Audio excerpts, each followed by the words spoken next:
I'll take this and that, or at least one of those, and I gotta take that. Yes, yes, no, yes, all of these.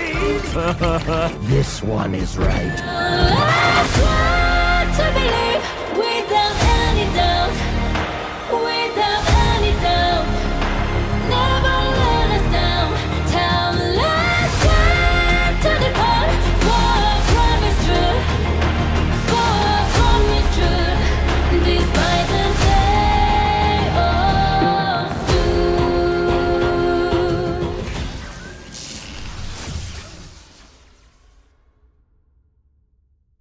Hello everyone, my name is Arnluke2001, I'm an After Effects editor, gamer, and many other things I'm not going to list. Now this video is a bit different from what I usually do, but last year I tried out a new video game, or I guess I should say an old video game, called Honkai Impact 3rd, a game that I never thought I'd get so incredibly attached to as I have, but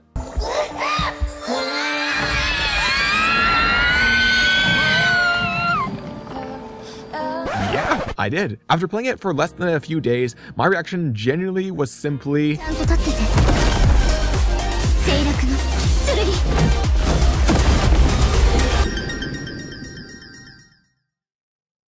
holy sh**, what the f*** is this? And why is it so good? And why is it so incredibly underrated? Why? The game is an absolute masterpiece of storytelling and anime-like gameplay. The big problem, however, is that it's incredibly underrated. So with Honkai Impact 3rd Part 2 here, I thought I'd give my own personal review of the game for everyone interested in starting the game and wondering if it's worth playing.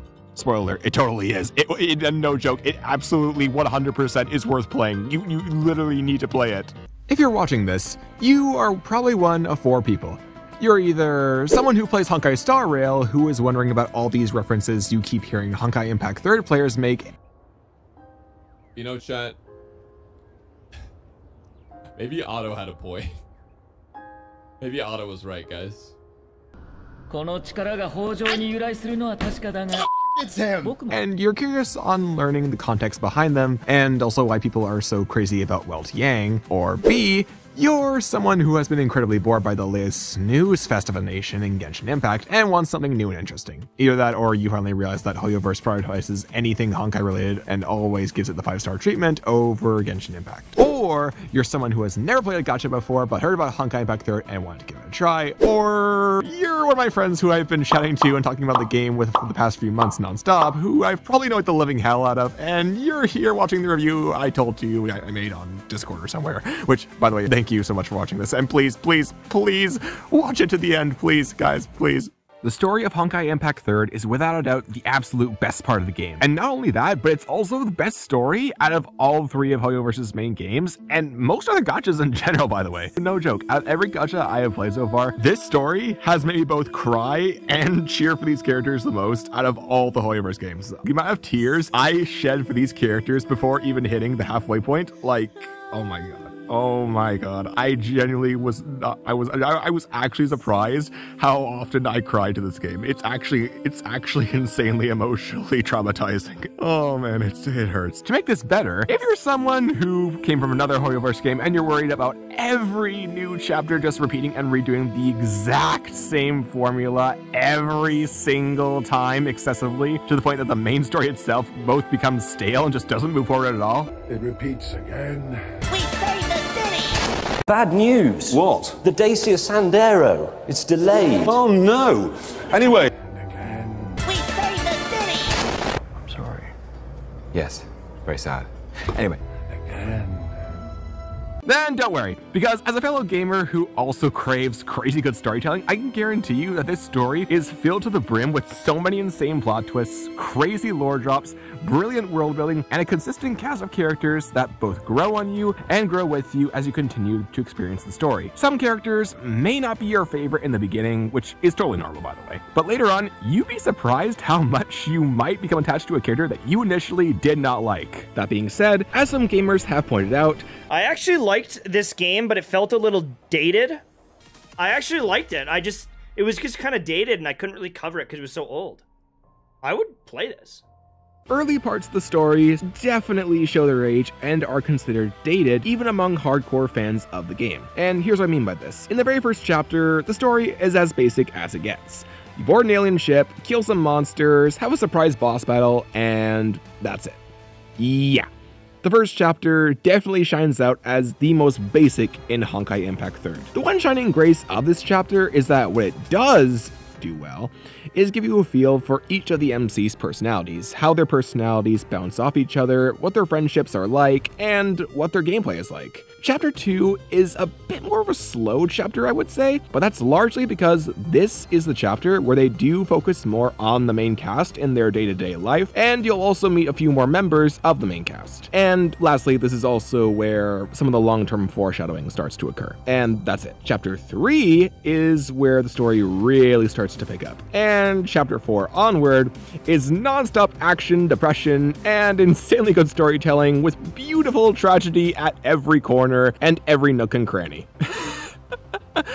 Although, one thing you do have to keep in mind during these early chapters of the game is that back when it first launched in 2016, Honkai Impact 3rd was initially just a quick cash grab, and it was only available on mobile, no PC release, and was basically just an excuse for cute girls to fight monsters. But as the game grew and as the years passed, the players playing the game grew and the game itself and its characters did, which is perfect. It's another reason why I love this game. It's a lot like Star Wars The Clone Wars, for example. Because back when Star Wars The Clone Wars first started out, it was a lot like Honkai Impact 3rd. Just clones, fighting droids, saving the day, saving planets, and yada yada yada. But as the years went by and as the audience got older, the show itself also grew and gradually got into more darker storytelling and more mature themes. And this is why I love both. The people who created both knew their audience would age and get older, and knew that the characters in their stories would also have to grow with them and become much more than what they initially started out as. Now for the antagonists of the game. Quite a lot of them are also exceptionally very well written, especially Otto Apocalypse, who is not only the best Honkai Impact 3rd antagonist, but also one of the absolute best written antagonists in any fictional media. I am not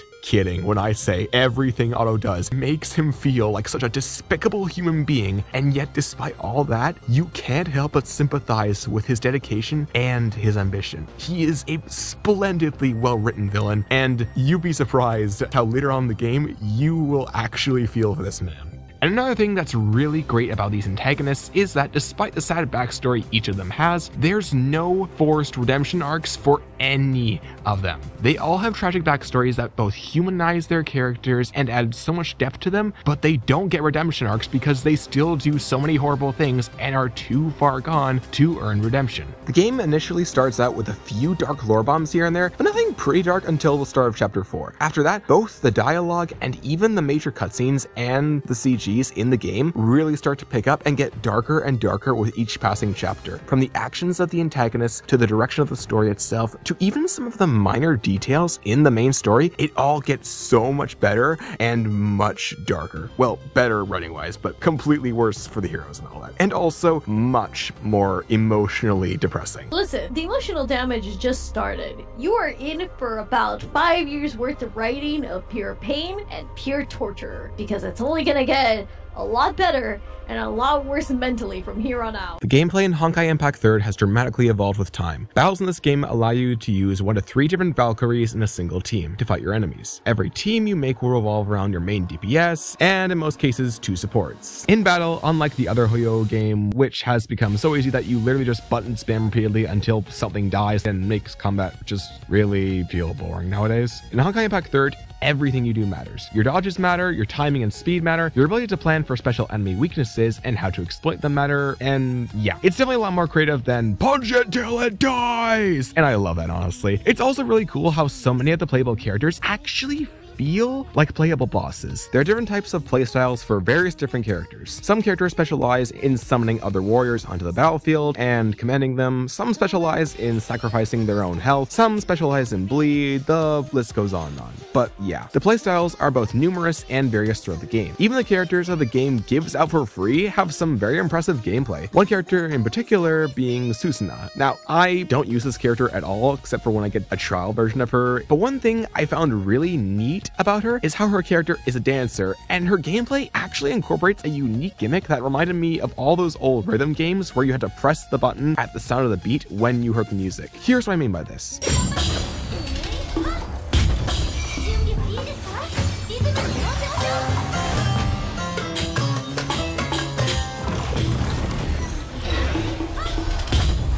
The gameplay has evolved over the many years by introducing more different enemy and character types, more weapon categories, more weaknesses and strengths to exploit and prepare yourself for, and more. It's also neat how for many characters, despite having a specific weapon class, it actually doesn't limit how they fight. The Herrscher of Sentience, for example, is a fist user, but when she fights, she uses a whip, chains, a polearm, her weapon case, and even a brick. Yes, I'm not kidding, there is literally a character who fights with a freaking brick.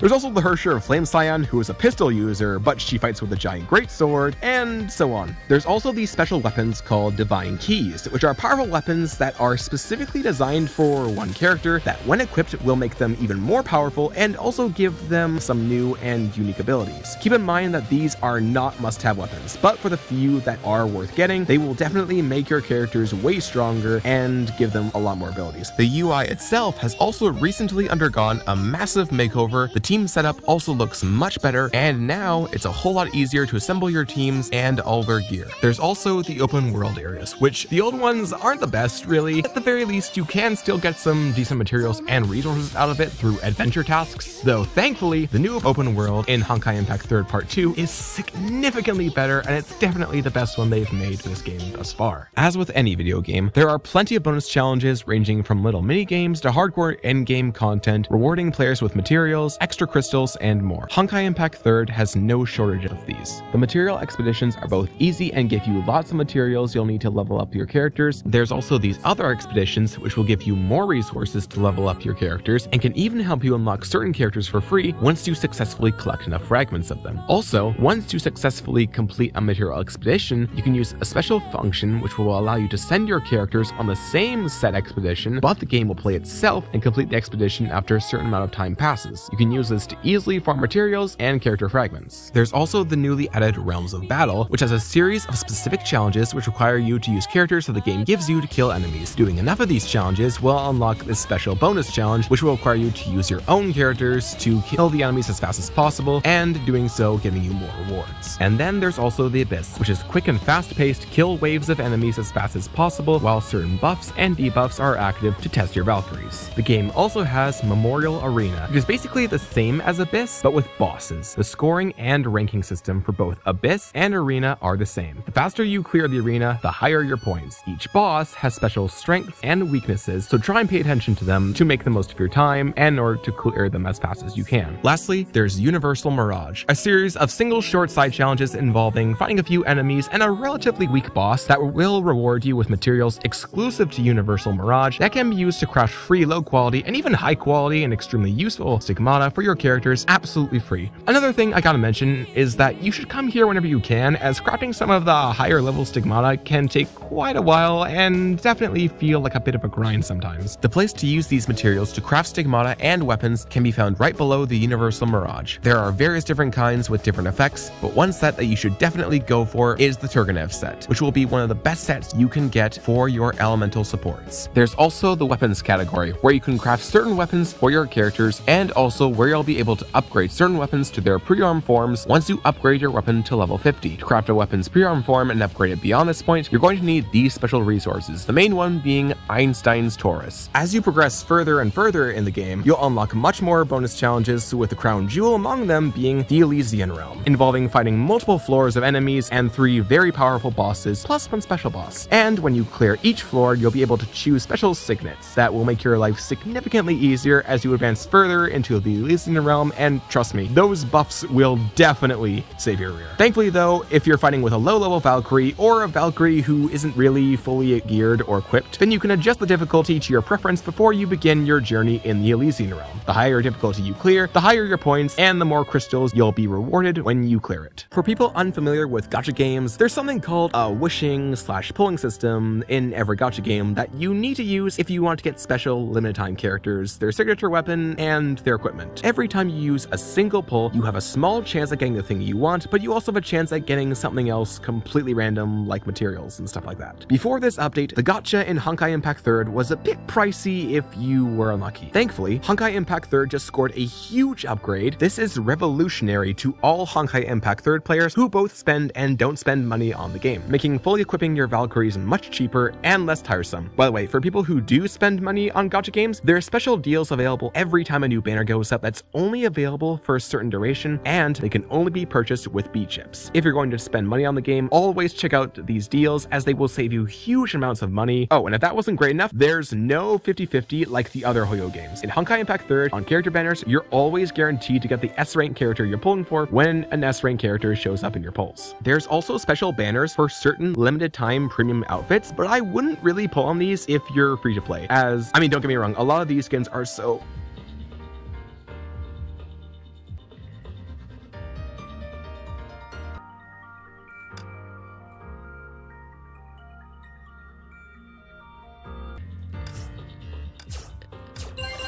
but they don't give you any special buffs, so preferably skip these unless it's a skin for a character you really like. So let's say you take my advice and you just started your journey in Honkai Impact 3rd, and once you reach the main menu, you become incredibly confused by everything you're seeing.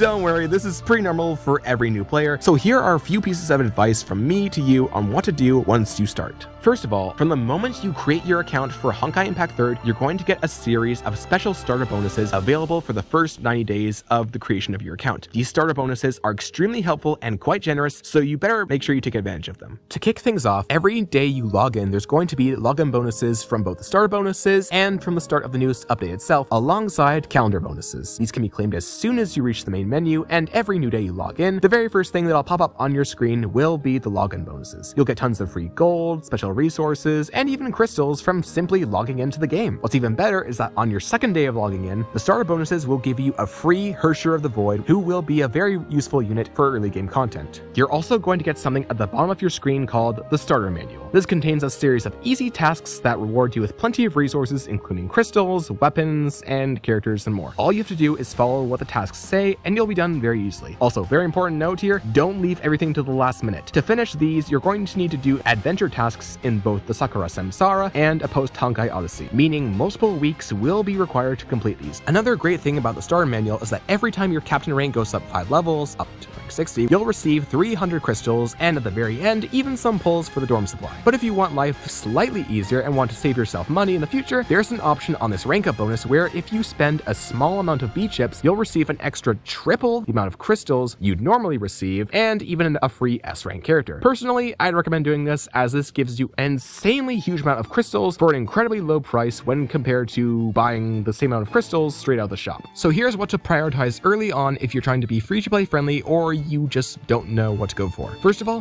do the starter manual and get the bonuses. Plus, remember to check out the challenges to get the currency you'll need for the resources that refresh weekly. Second, daily material expeditions. Make sure you spend your stamina on these to help you get materials necessary for your characters, as well as astrite for the shop. Third, the battle pass. These missions, once unlocked, doing these will get you free crystals for reaching 600 BP each day, so make sure you do them for more crystals. Fourth, do the story, at least for a few chapters, just to help level up your captain rank and give you more crystals for completing the 3-star story challenges. Another starter bonus you're going to get is the starter supply, which is something I'd highly recommend not pulling on. Don't get the wrong idea, both characters shown on it are extremely useful for your teams. The Herrscher of Rebirth is a godly physical support. Herrscher Finality still is a very solid fire DPS and is also really fun to play as. However, from the login bonuses to the starter manual bonuses, plus the free Coralie from doing the part 2 story, and to the crystals it's giving away as well from events, if you skip the starter supply and instead pull for Senadina and Helia and all their gear, not only will this in all likelihood be cheaper, but you'll also get 3 fully geared characters and an entire team ready that synergizes extremely well together and can clear you through so much content. If you want more statistics, check out FR Honkai's YouTube channel. He makes guides, reactions, and covers nearly everything related to Honkai Impact 3rd. If you're a returning player who is wondering about part 2, then let's finally talk about it. So just to be clear, the Honkai community in general is actually pretty nice and welcoming to new players. It most certainly is not 100% perfect. Like, for example, there's the initial backlash fiasco when the Elysian realm was first announced, where players started doom posting blah blah blah. And yeah, you get the picture. Thankfully, after the Elysian realm was added, the community actually calmed down, played the story, and now the story of the 13 Flame Chasers is considered some of the best storytelling in Honkai Impact 3rd, and quite a lot of the Flame Chasers are now considered fan favorites. From the moment Part 2 was announced, it seemed like history was about to repeat itself. There was more doom posting. I feel like they're deviating too far from the original Honkai formula I fell in love with, but we'll have to try it out and see where it goes. I love this game more than any other Hoyo game, so I have hope. Just stop trying to rage bait, dog. It's ridiculous. It looks good. And so on, even though the initial reveal and announcement actually looked very good. Well, at least in my opinion, and in the opinion of some people who were looking to get into Honkai. Hey there, I'm Dawe, your old friend. Oh, what? Honkai Impact 3rd has been with us. You speak English? This just looks way better than all the other Hoyo games. Like, put together, look. Genshin and Star Rail are great. This is on another level. What the fuck am I looking at?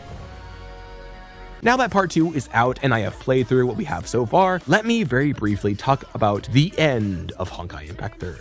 So here's a quick breakdown on Part 2. I'm not going to sugarcoat this first chapter of Part 2 because this was not the best. It has a strong start with the characters, but after you've done the first act, it then goes into a lot of massive lore dumping upon lore dumping that even players such as myself who take time to process all the lore got really confused. I'm not saying the lore isn't interesting in Part 2, I'm just saying that in the first chapter, it definitely could have been handled and presented a lot better because, yeah, it really became a mess in the middle act. The last act of the first chapter has a really cool boss fight and has a stronger finish than the middle, but even still, it could have been handled a lot better. It also didn't really do the best job at fleshing out the main cast either, which is also unfortunate. It's not until you reach the Thelema event shortly afterwards that both the pacing and writing from this moment on get a lot better. The second chapter, thankfully, was a huge improvement compared to the first chapter. The first act of chapter 2 actually has a recap option for the previous chapter as well, which is really helpful for players who got lost with what was happening in chapter 1. The first act was both interesting and felt like something out of a horror movie, which is pretty thrilling honestly. Plus, the new lore revealed about 3 of the 4 special characters this chapter focuses on was really great as well. The second act was also a very solid act. Interesting lore, great dialogue, and the pacing was really great too. I also love how the middle act made Thelema grow on me as a character and made me even more fascinated by her. The third act of chapter 2 is even better. Not only does the main cast manage to get so much more done, but there's also a lot of unexpected surprises, and it's just a really thrilling adventure as a whole. Plus, it builds up a lot of hype for the next chapter. If chapter 2 isn't proof enough the writers have learned from their mistakes from chapter 1, then chapter 3 definitely is. This chapter is not only the best chapter of Honkai Impact 3rd Part 2, but it's also one of the best chapters in all of Honkai Impact 3rd. And yes, that means even among Part 1 chapters. I won't go too much into spoilers here because you really gotta experience this for yourself, but let me just say this. If you're a long-time Honkai Impact 3rd player who's been hoping and hoping that Part 2 would be able to deliver more incredible storylines and writing like Part 1, you're definitely going to love this chapter. I had my expectations at a relatively medium level, but this chapter absolutely blew me away. The writing, conversations, dialogue, lore drops, everything was so satisfying, and the boss fight at the end of chapter 3 is both really creative and really fun to do. Absolute best. After chapter 3, the future of Honkai Impact 3rd Part 2 is a lot brighter now than it was at the start. Plus, if you haven't been keeping up to date on the CN servers for version 7.6, then let me just say, the next part of the story is absolutely mind-boggling. Also, more Part 1 characters show up. So full disclosure, Part 2 is actually off to a pretty great start. Nothing over the top, but definitely not awful or anywhere near as horrible as some veterans who are trying to gatekeep the game make it out to be. This is a common thing I've noticed reoccurring in Honkai games. At the very start, it's nothing crazy, but it's still pretty good. Then, once it's given a few months to grow and progress, the story gets much darker and the writing gets so much better. It happened in Honkai Star Rail, and it seems this was also the case for the start of Honkai Impact 3rd. Hopefully,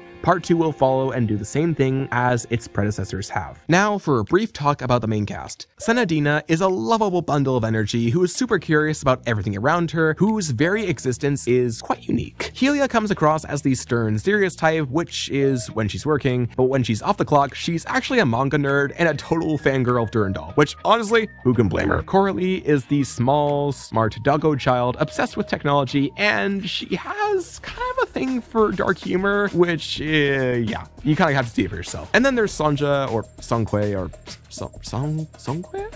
I can't pronounce names. Who is a fortune teller with a very mysterious past living on Mars, who has a pretty interesting but also hilarious personality. And as for the Dream Seeker, I have great news. She has her own personality, and better yet, she's fully voiced. Now, do I expect part 2 to top part 1? I wouldn't say so, but I do expect both the story and cast will get really good and significantly better once the writers have enough material to work around. Fingers crossed, this will be a repeat of the Elysia realm. And to finish things off, I just want to say that I am not talking about part 2 like, get rid of the old, in with the new. I am nothing like that, okay? If you don't believe me, ask me how I feel about Dragons, the 9 Realms. I absolutely love Honkai Impact 3rd Part 1, and especially its cast of characters. It has one of my favorite main casts in anything, and I've grown attached to so many of these amazing characters. But I feel like a lot of veterans are assuming that this means that they're just ditching Part 1's cast completely, which they're not. Part 1's cast is still very much here, and they're not going anywhere. They're just temporarily transitioning the story to focus on a new cast of characters for players to learn and grow attached to. Also, we already got like 3 different farewells to the Part 1 cast, and it's clear how much the devs still love them so much. So please try and have a little faith, and may I remind you, this is Honkai, literally the one franchise that Hoyoverse actually knows what it's doing. So now for the moment you've probably been waiting for, what is my personal rating for Honkai Impact 3rd?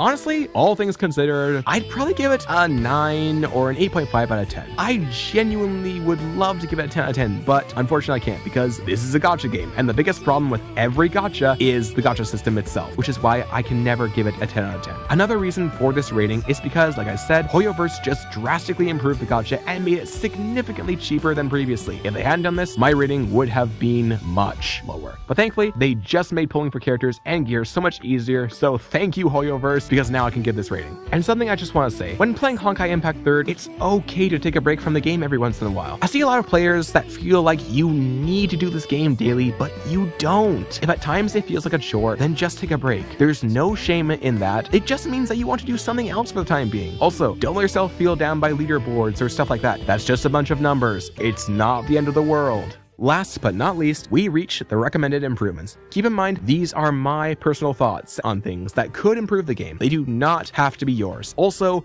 I'm not going to talk about extra crystals because that's a no-brainer. First off, a console release. This is something that the game should have already gotten years ago. With every year that passes, the game's storage gets bigger and bigger. For PC users, such as myself, this is no biggie, but for mobile users, this is a nightmare. Honkai Star Rail got a PlayStation release months ago, and the annoying middle child also has a PlayStation release. And with Hoyoverse already going all out with Honkai Impact 3rd Part 2, I definitely feel like a PlayStation release should finally happen. I mean, they're finally making it available on Apple Mac, so hopefully it happens. But seriously though, Hoyoverse, mobile users are literally begging you, please spare their phones and give us a PlayStation release. Secondly, this is definitely going to be controversial, but I think the game needs an English dub. Yeah, I know. There are those idiots who shall remain nameless that automatically think English dubs are awful, don't give them a chance, and just trash on them every chance they get, even if they haven't even listened to them. Thankfully, I am someone that actually gives English dubs a chance and shockingly enjoys them quite a lot. With the addition of an English dub, not only would this help give players eyes a rest for those who are tired of having to read the translations all the time, but it would also help expand and spread more awareness of Honkai Impact 3rd globally, and even draw in more players for those who play video games made in other countries, but still prefer to listen to them in English. And just to be clear, I know this game is years old and has hours upon hours of voice dialogue, but considering Hoyoverse still has grand plans for Honkai Impact 3rd, I think this would be a huge help for drawing in more players. Plus, Honkai Star Rail already has an English dub, and despite the obvious criticism from said idiots, it has actually been overall pretty well received by the fans who have listened to it and gave it a shot. Not only that, but after playing both Honkai games, I can actually imagine quite a few characters from Honkai Impact 3rd being voiced by their Star Rail counterparts. Corey Landis did an excellent job voicing Welt in Honkai Star Rail. Plus, considering that Welt Yang in Honkai Star Rail actually is from the Honkai Impact 3rd universe, it would make sense for him to be the English voice of Welt in Honkai Impact 3rd too. Craig Lee Thomas is incredible as Loja. Even before I knew anything about this character, I already loved his voice when I first heard it. And after learning about the version of his character in Honkai Impact 3rd and playing the Jingliu companion quest, I can now definitely imagine him being a great fit for Auto Apocalypse in Honkai Impact 3rd. Molly Jean did an amazing job bringing Seele to life in Honkai Star Rail. As a matter of fact, she's one of my favorite VAs of the entire English cast. I even have a signed Seele print from her, and honestly, I think she would be perfect as Impact 3rd Seele. After hearing Molly voice Nishimura in My Clueless First Friend in the English dub, I can genuinely imagine her being a perfect choice for being both the voice of normal Seele and Belliona in Honkai Impact 3rd. And the list goes on, but yeah, you get my point. English dub plus Honkai works. So if Hoyoverse could get an official English dub for Honkai Impact 3rd, I think this would be a great idea. Just to be clear, do not take any of what I just said as absolute facts. This is just an idea for an English dub. If they do make an English dub, but with different VAs, I am not going to complain and cause a fuss about it. Another thing, shorten the length of the story chapters. Ever since Otto's finale, I started noticing the chapters getting a lot more lengthy and also more wordy. Even though I'm a patient player and can sit through hours and hours of dialogue and conversations, I can't speak for everyone else. I already said how the first chapter of part 2 was extremely long and had way too much lore dumping, and while this has slightly gotten better in chapters 2 and 3, it still needs work. With the first arc of part 2 coming to a close, I am hoping we get something more like what we had in chapters 25 or 17, or even the third phase of the Elysian realm kind of storytelling, where the conversations were more natural, fun, concise, and had the proper amount of exposition, with fun gameplay in between to balance it out. Lastly, stop releasing so many S ranks. Ever since part 2 has started, Hoyoverse has been releasing one new S rank Valkyrie with every single update, and no more A ranks since Helia and Coralie at the very start of part 2. Even though I'm a player that skips characters if I don't want or need them, I cannot speak for the entire community. After version 7.6, I would prefer if Hoyoverse would cut back on S ranks and start releasing more A ranks. They don't even need to be meta or anything crazy. I would just prefer some more A ranks so it's easier for both the free-to-play players and the players who spend money. And also, this is kind of a far-fetched hope, but I'm hoping they buff some of the part 1 characters directly. For those who are eager to learn even more about the vast universe of Honkai Impact 3rd, then look no further than the Honkai Impact 3rd manga available on the official Honkai Impact 3rd website. The manga for Honkai Impact 3rd isn't just an expansion of the already existing main story, but it is also home to some of the best stories in the Honkai franchise, the crown jewel among them being Second Eruption.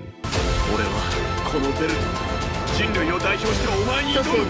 第一定格出力大挙原神天下制裁力を解き放て最愛の人を守るために俺は喜んで命を捧げるごめんなさいチーフフリート一緒に帰れそうにないわ黒煙白化清潔解放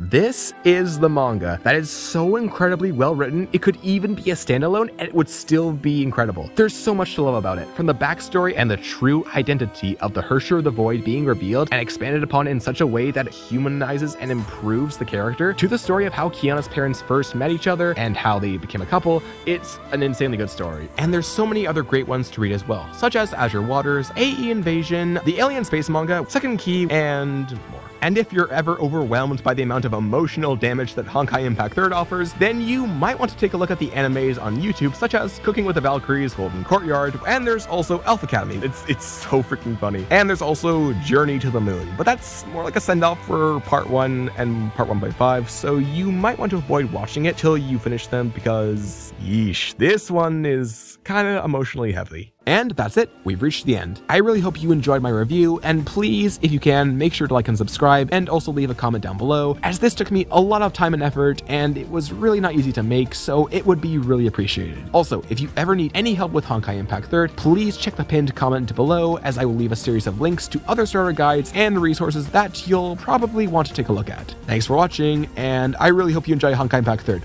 See you later, guys. Bye!